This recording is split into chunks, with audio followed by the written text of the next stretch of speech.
I'm Michelle from the Gemini Kitchen, and we are at the Tamai Ranch in Oxnard, California, where we're going to meet Jason Tamai, and he's going to show us his tomatoes and his strawberries and tell us all about the food, the product that they bring to all the farmers markets in the Southern California area. Come on, let's go meet Jason. I'd be fourth generation. Our family farm started with my great-grandpa, but he was growing melons in Imperial Valley. So he came from Japan.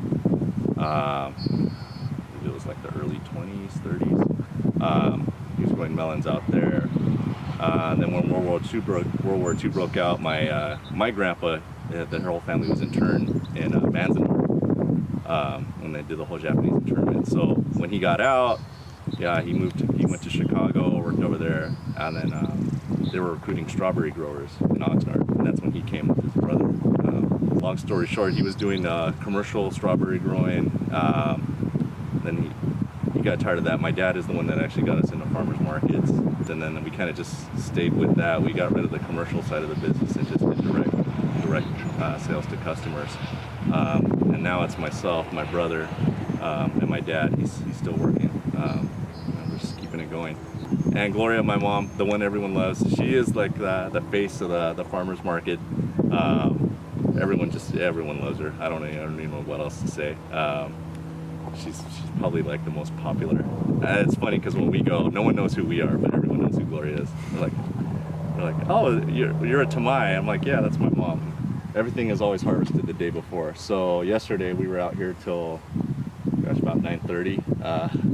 We just sorting tomatoes, yeah, because even after we harvest these, there's cracks in some of them. We have to like sort those out. But yeah, so for Tuesday's markets, we'll harvest Monday. Wednesday's markets, we'll harvest Tuesday.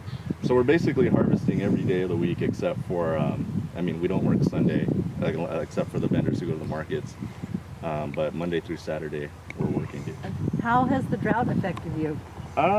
It's changed the way we do things. The way we irrigate. You can see even in the strawberries. We've always done this, the drip tape, but now we've transitioned to micro sprinklers instead of just the big overhead sprinklers that a lot of farms used to use. It uses about half as much water.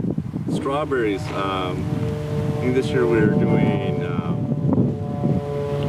5 different varieties. I can't even keep track.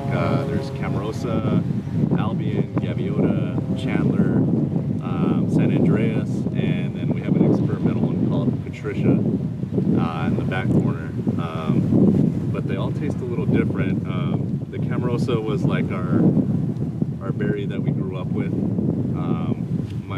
My sister and I would always run around try to find the biggest ones when we were little, and my aunt always made jam with these. And then even when she later on she would do cheesecakes and she would put these on top too. So funny thing, I actually don't eat that many strawberries when they're in season because I burn out.